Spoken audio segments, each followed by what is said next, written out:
les mecs, j'ai réfléchi avec moi-même et je suis arrivé à une conclusion qui est sans appel. Ah cool, t'as décidé de sauter le pas? Parce que ouais, moi aussi au début je pensais que ça faisait mal, mais en fait t'arrives carrément à en tirer du plaisir quand tu... Non, arrête. Non, c'est pas ça, c'est pas du tout ça. En fait, je sais ce que c'est, tu comptes me nommer rédac chef de l'émission, à la place de Thierry. Mais non, mais c'est même pas Thierry la rédaction. Arrête, pourquoi tu dis de la merde? Rédac adjoint alors. Non, c'est député. pas ça. Arrêtez.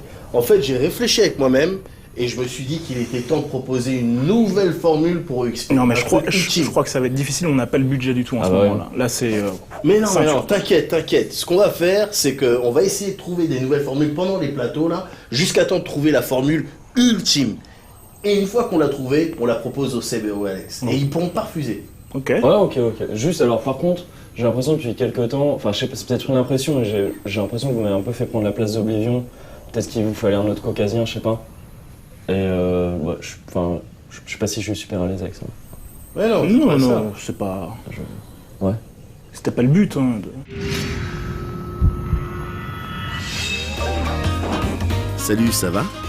On commence ces courtes news de manière smooth avec Paper Mario Sticker Star et une date de sortie chez nous. C'est donc le 7 décembre prochain que les possesseurs de 3DS pourront se faire plaisir sur ce titre aux allures de plateforme, mais qui s'inscrit définitivement dans un délire RPG, avec ses combats au tour par tour, ses points de dégâts et même ses invoques, genre la chèvre géante.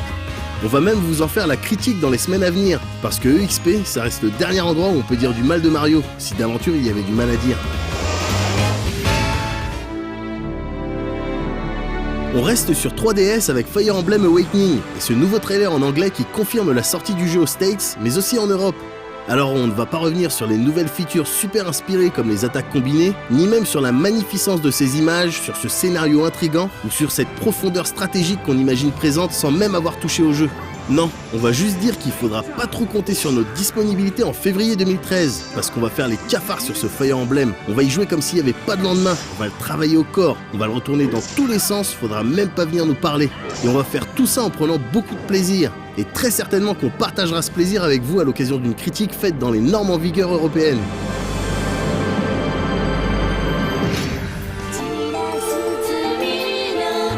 On termine ces news avec les prolétaires attendrissants du JRPG, Nipponichi, et leur annonce concernant la franchise Disgaea. L'éditeur japonais avait effectivement teasé la jeunesse en parlant du projet Disgaea D2. On sait maintenant qu'il s'agit d'une suite au tout premier Disgaea sorti sur PS2, et non d'un Disgaea 5. Malgré des apparitions dans tous les épisodes de la série, cela faisait effectivement pas mal de temps que la communauté attendait la suite des aventures de Larl, Flonne et Etna. D'après les développeurs, ce Disgaea proposera dans son game system des idées principalement issues de Hour of Darkness, mais aussi des éléments du dernier Disgaea, A Promise Unforgotten. On ne sait pas encore exactement quand et sur quelle console sortira ce Disgaea D2, mais c'est pas dramatique si vous ratez la sortie. On aura probablement droit à des remakes de cet épisode dans tous les sens.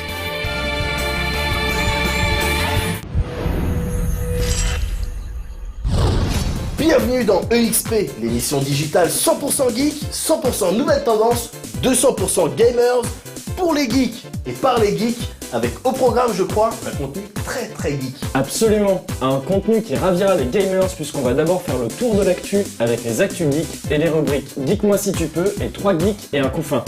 Puis Mika nous fera part de ses coups de cœur et de ses coups de gueule dans la rubrique Y a-t-il un geek pour sauver la reine? Avec un jeu très gamer ce programme. Tout à fait, et ensuite on enchaînera évidemment avec la rubrique dont vous êtes les héros pour élire le Lord of the Geeks de la semaine. Tout un programme effectivement, mais avant toute chose Moguri, tu vas nous présenter ton item Gamers du mois. C'est la grande Geekstribution. Ok, alors là je suis sûr que tu te demandes ce que je vais bien pouvoir présenter comme item vu que je suis arrivé les mains vides. Alors c'est vrai qu'on se pose la question et je suis sûr que c'est aussi le cas de nos spectateurs sur Twitch. On va vérifier d'ailleurs sur notre live Twitch Geeks. Ah effectivement, ouais, c'est complètement top trend.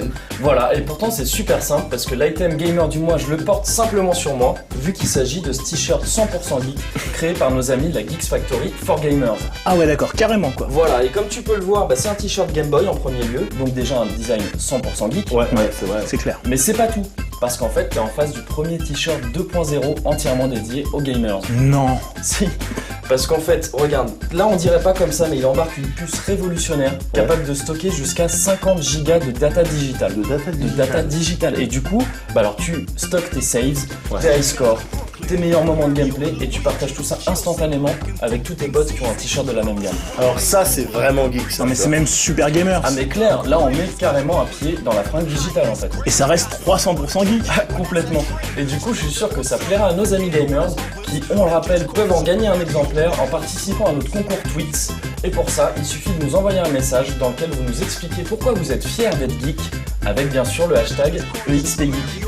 Wow, super geek, Méga geek. Gamers. Digital. high-tech, Digigeek. geek.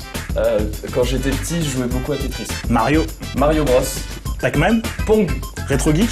Ouais, non, arrêtez, on arrête, c'est bon là en fait. Mais... C'est bidon ce qu'on fait. Mais non, attends, c'est carrément Digitrend, tout le monde fait ça, c'est Ouais, mais non, mais Justement, justement, tout le monde adore tout le monde ça, fait ça ça, marche. c'est ridicule. Tout le monde aime Non, ça. C'est ridicule de mettre Ouais. geek à toutes les sauces. Je suis sûr tout le monde Tu fait. vois ça partout sur internet, tu sais, les mecs ils ont des t-shirts Space Invaders, Mais y a une ils pensent puce qu'ils peuvent dedans. faire des émissions Y a sur une internet. puce. Mais non, mais ça énerve tout le monde, il est énervé, et regarde, moi je suis énervé, vas-y, laisse tomber, c'est bon, ça va. De la merde. Il est bien son t-shirt. Mais il est C'est bien. de la merde. Tout de suite dans EXP 100% Geek, on retrouve Platy Kun qui va nous parler de Mugen Souls. Allez, à toi Platy. Hein T'avais dit qu'on arrêtait avec ces conneries. C'est Mugen Souls en plus. Ah. Située entre Gust et Heidi Factory sur le continent de Nipponichi, la région de Compile Hearts regorge de mystères. Et c'est plus précisément sur ceux du pays de Mugen Souls que nous avons décidé de nous pencher ce mois-ci. Équipés d'une seule caméra, nous sommes partis à la rencontre d'un groupe d'habitants pour vivre leur quotidien en leur compagnie. Ok, donc histoire en fait, bah alors va être vite fait, c'est l'histoire d'une meuf. non mais veut c'est bon, contrôler en les- fait, c'est juste le bumper. Après tu peux développer, mais là c'est juste bumper. D'accord. Histoire. C'est en accostant sur son vaisseau-ville qu'on fait la rencontre de Chuchu. I'm gonna make everything in each of these worlds bow to me. Petite de physionomie mais grande gueule, elle nous accueille avec un concert qu'elle donne avec son acolyte Altis. L'occasion pour le spectateur réceptif de constater sa fougue impressionnante ainsi que ses charmes qu'elle n'hésite pas à montrer malgré son jeune âge apparent. Quand on lui demande d'où vient cette volonté de séduire, elle répond sans détour « C'est bien normal » de la part de quelqu'un qui a pour ambition de soumettre les 7 mondes de la galaxie par la simple opération de son charme. Immanquablement, Altis intervient alors pour insister sur le côté maléfique d'une telle entreprise. Et si on veut la croire sincère, il reste tout à fait touchant de la voir entasser constamment les bonnes actions alors qu'elle a pour intention de faire exactement l'inverse. Un tic fâcheux qui lui a valu de passer du statut de démon à celui d'ange. Sous ses airs paisibles et avenants se cache donc un être profondément cruel mais altruiste par maladresse. En compagnie des deux jeunes femmes, on trouvera souvent Ryuto. Un brin pervers comme tous les jeunes de son âge, il est avant tout entièrement dévoué à Chuchu, dont il est le serviteur fétiche. En décidant de suivre ce trio au quotidien, nous avons pu rapidement constater à quel point ses membres se complaisent dans des rôles prédéfinis. Chuchu est la petite énervée, Altis tente tant bien que mal de la tempérer, et Ryuto saigne du nez dès qu'il aperçoit une petite culotte. Impossible de ne pas penser en les voyant à toute une ribambelle de personnages déjà croisés ailleurs. Et l'on comprend alors bien vite qu'ils ont pour ambition de caricaturer ces profils assez clichés. Un projet louable, dans lequel ils sont aidés par les nombreux personnages qu'ils sont amenés à rencontrer et côtoyer. Chaque monde convoité par Chuchu étant habité par un héros et un seigneur du mal, les situations classiques du RPG sont régulièrement parodiées, avec plus ou moins de succès et plus ou moins de finesse. Le tout au fil de longs et nombreux dialogues que nous avons heureusement eu la possibilité d'abréger. Et donc à ce moment-là, la meuf me fait ouais, dis-moi. Ouais. Puis il y a eu le coup de grisou quoi. Il y a eu le coup de grisou. Tu vois pas ce que c'est? Ben si. Bah voilà, c'est bien. Je D'accord. peux le dire n'importe où.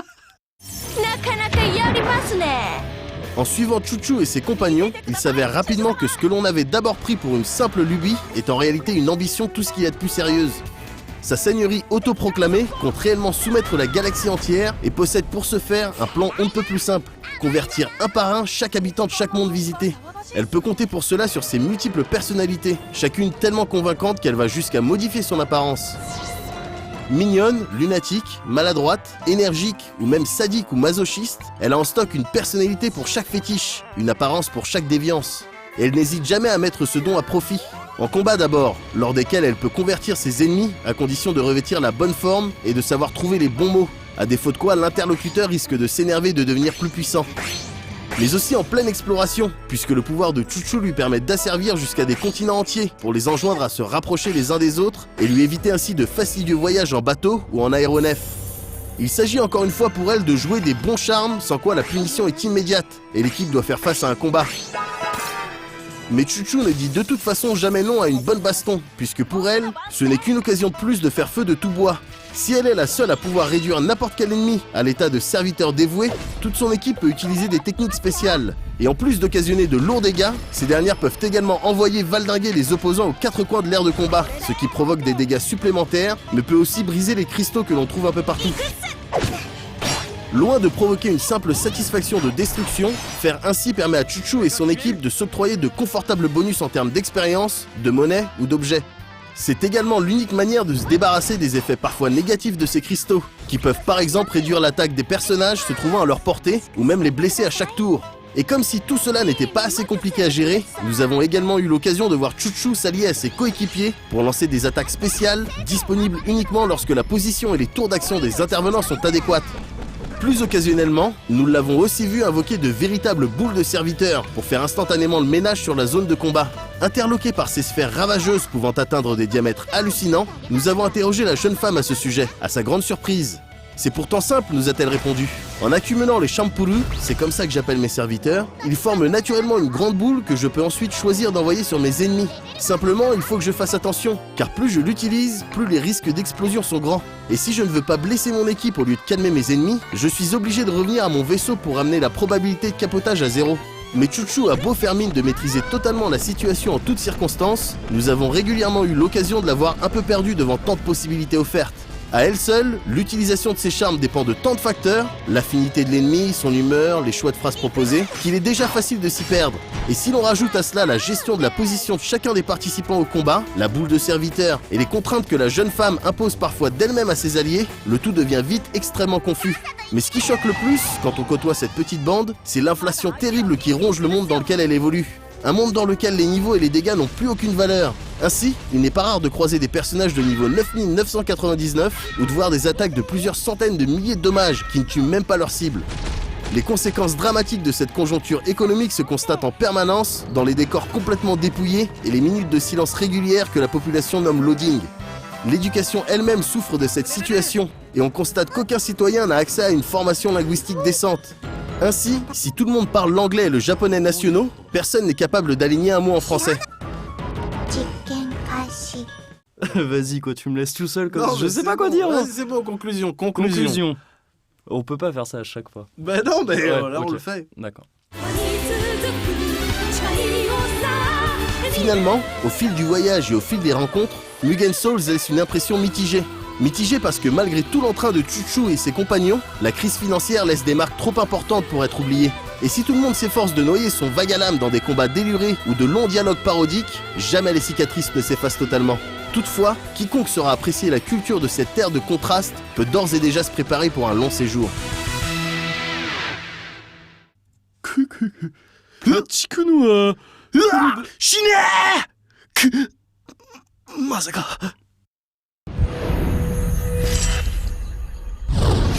Alors toi, Moguri, tu reviens de Mugen Souls. Comment est-ce que les gens t'ont accueilli là-bas? Est-ce qu'ils étaient intrigués de te voir avec une caméra? Enfin, explique-nous un petit peu. Tu sais Médoc, je sais pas. En premier lieu, je sais pas si on peut vraiment parler de voyage.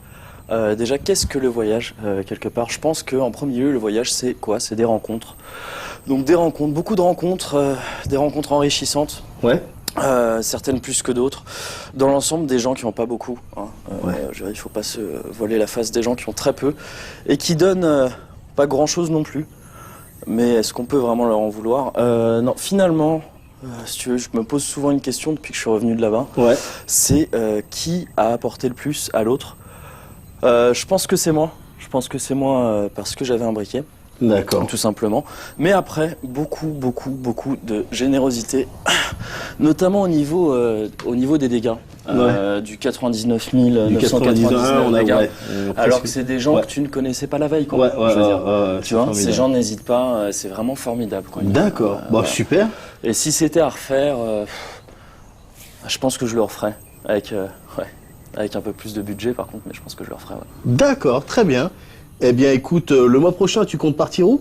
Bah, à la base, je comptais partir du côté de Versus 13, mais ça a été annulé. Ouais. Peut-être en Ivalice, voir un peu des tribus Banga. Les tribus Banga et tout ça, je sais que ça peut-être aussi. Ouais, Voilà. ok, Bah, très je bien. pense qu'il y a Tu beaucoup nous de ramèneras choses à des apprendre. images? Bien sûr, bien sûr.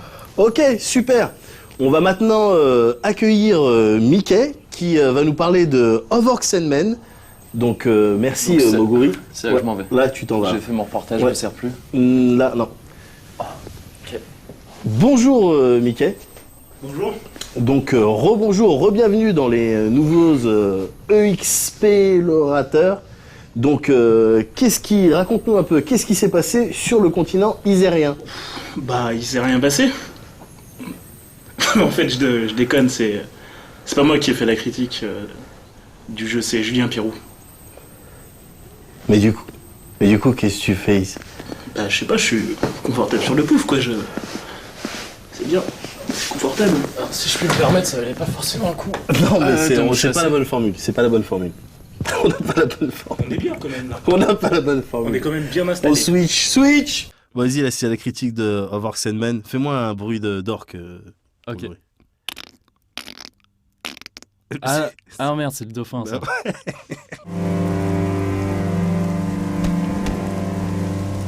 En fantasy, il y a deux catégories d'orques. Ceux qui ont un pistolet chargé et... Ah non, désolé, mauvaise fiche. Nous disions donc deux catégories. D'un côté, les orques à la Tolkien, affreux, bêtes, sales et méchants, dont le seul rôle est de se réunir en horde et se faire écraser par les gentils héros de la lumière. De l'autre, l'orque postmoderne, honorable brute incomprise et souvent persécutée par les autres peuples. Of Orcs and Men se situe clairement dans la deuxième mouvance et met en scène des orques qui semblent entretenir un lointain lien de parenté avec Hulk. Le jeu propose aux joueurs d'incarner deux peaux vertes. Arkai, surnommé le boucher, un gros tas de muscles pas franchement adepte de la subtilité, et Styx, un gobelin petit et sournois, dont la spécialité est le coup de poignard dans le dos vite fait bien fait. Un duo atypique qui n'est pas sans évoquer Faferd et le souricier gris, les héros du cycle des épées de Fritz Lieber, un classique du genre Sword and Sorcery. Hé, calme! Je suis le passeur. À l'origine du jeu, on retrouve l'éditeur français Cyanide, à qui l'on doit le jeu Blood Bowl ou les récentes et décevantes adaptations du Trône de Fer en jeu vidéo. Mais ici, Cyanide s'est contenté d'un rôle de producteur, confiant le développement à un autre studio français, Spiders. Bien lui en a pris, car Of Orcs and Men s'avère une bonne surprise, bien qu'il soit loin d'être exempt de défauts. Mais on va y revenir et reprendre les choses dans l'ordre.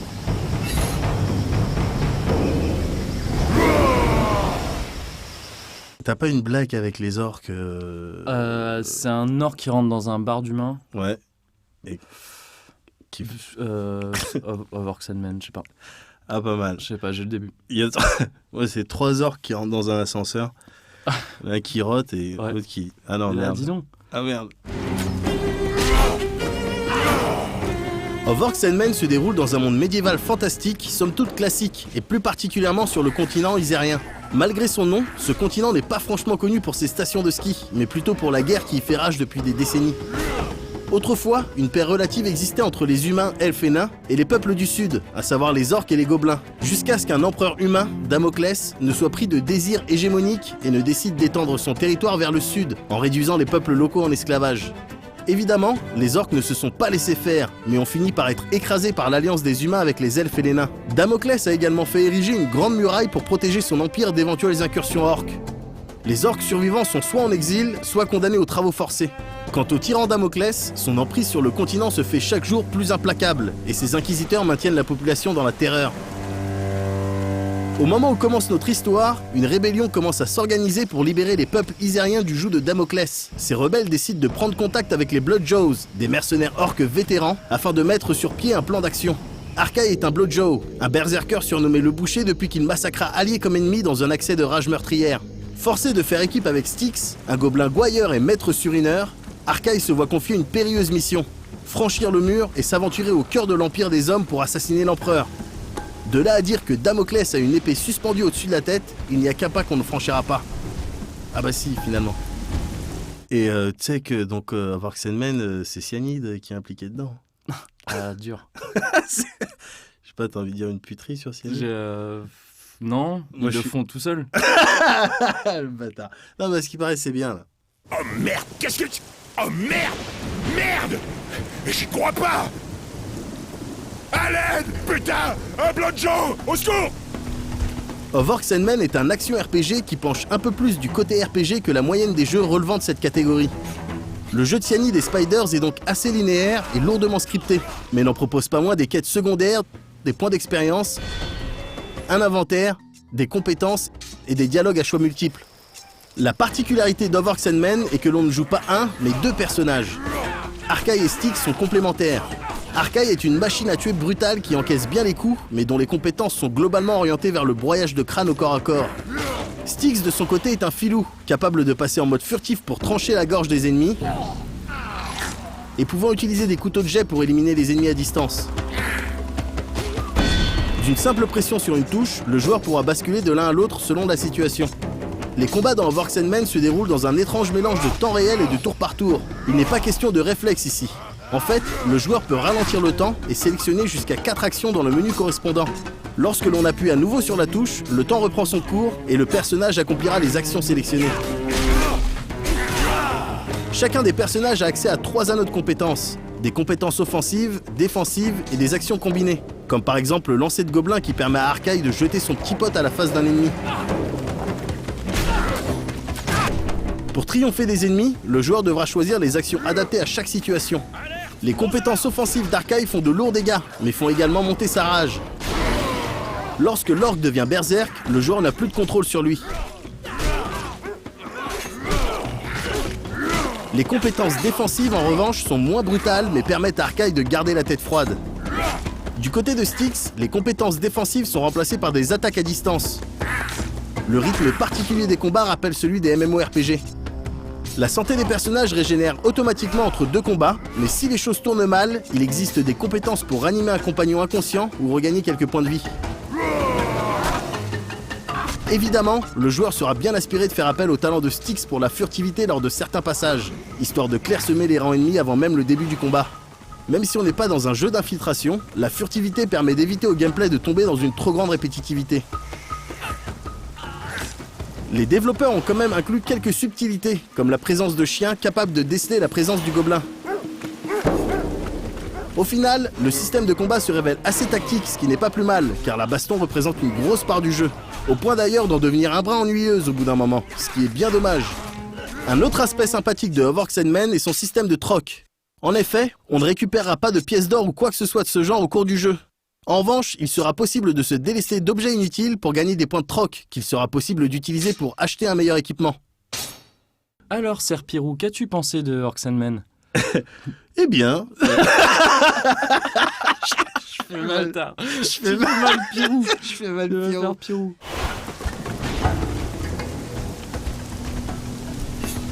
Le Blood Joe, c'est lui! Abattez-le! Avec Overworks Men, Spiders et Cyanide ont globalement réussi leur pari.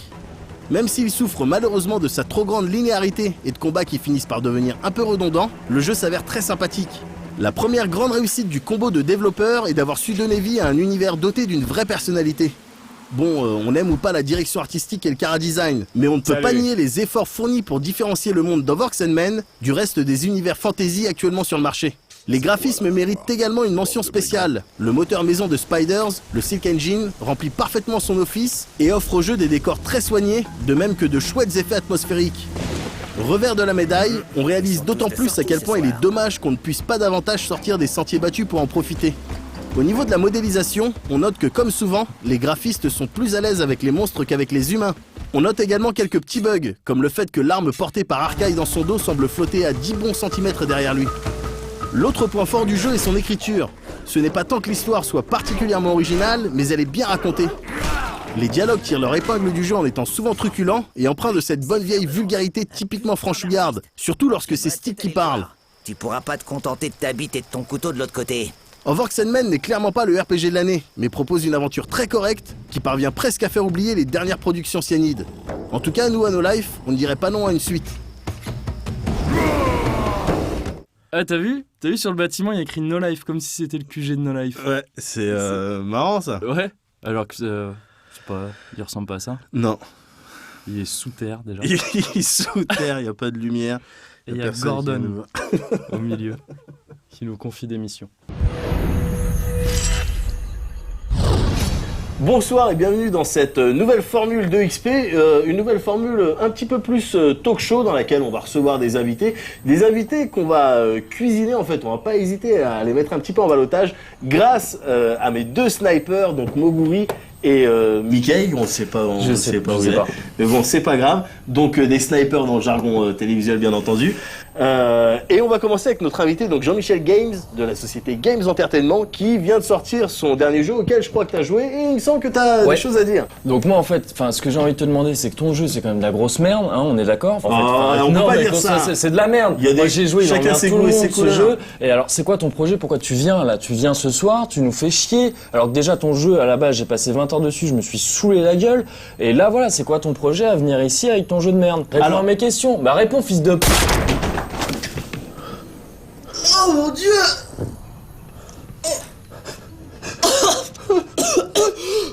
Putain, Mickaël, mais t'es con! Putain! Merde!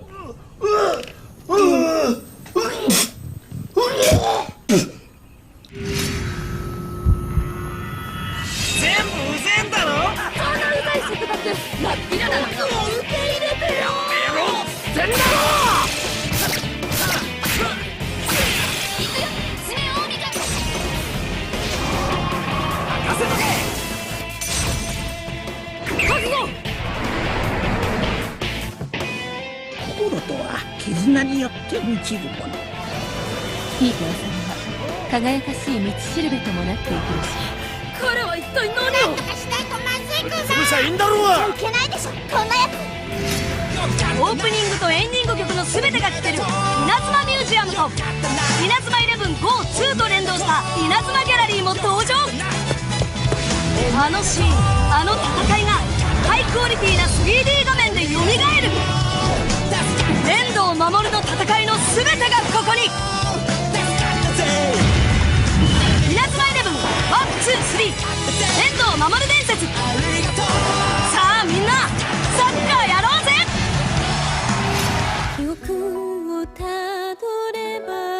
はじめまして。私はトトゥーリア・ヘルモルト。上手上手。トトリちゃんすごいよ。天才だよ。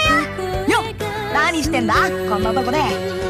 騎士として当然のことをしたまでだ。邪魔をする気ならあなたも容赦しないわよ。なんちゃって。私よ、私。それまでは僕一人で楽しむとしますか。あー、トトリちゃん邪魔するわよ。ロロナいるかしら。安い早いうまいがうちのモットーだからな。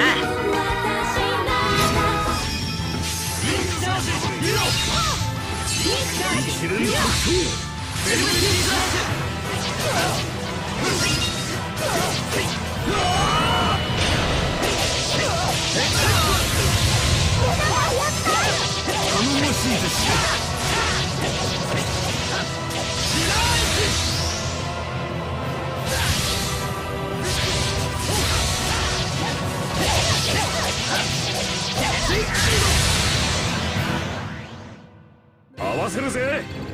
仲間のサインは V。 バラバラじゃん。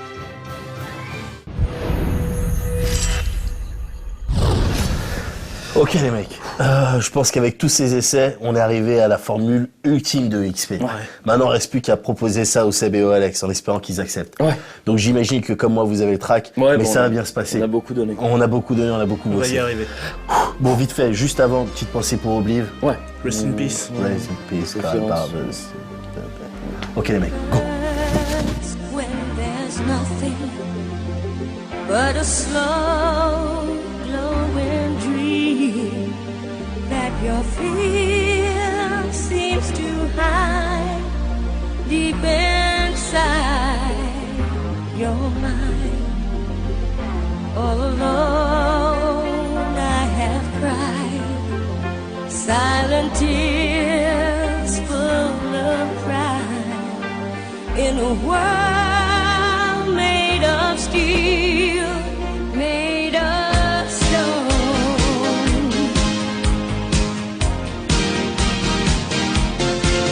Where I hear the music, close my eyes, feel the rhythm, wrap around, take a hold of my heart. What a feeling.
Alors, Bon, en fait, on n'a pas vraiment compris. D'abord, vous nous expliquez des trucs sans queue ni tête, et ensuite, vous vous mettez à danser. ah ouais. Ouais, parce qu'on aurait dû peut-être prioriser... Ouais, je t'avoue que je vous avais dit, d'abord intro, danse... C'était bien, c'était comme... Non, mais on aurait dû... Vous avez on a pas déconné. compris le message en fait. Ouais, non, c'est pour ça. Mais on aurait dû prioriser. Et La donc, métaphore de la danse, vous l'avez compris au moins ou pas? Non, parce que c'était travaillé quand même. Vous voulez faire passer des choses? Ouais, mais de toute façon, les gars, vous savez, on n'a pas de budget, donc laissez tomber, quoi. Ah, d'accord. Bon, bah, on y va. Bah, prenez le... Où sont les feutres? ramène Bah le- ouais, ramène... Mais vraiment non.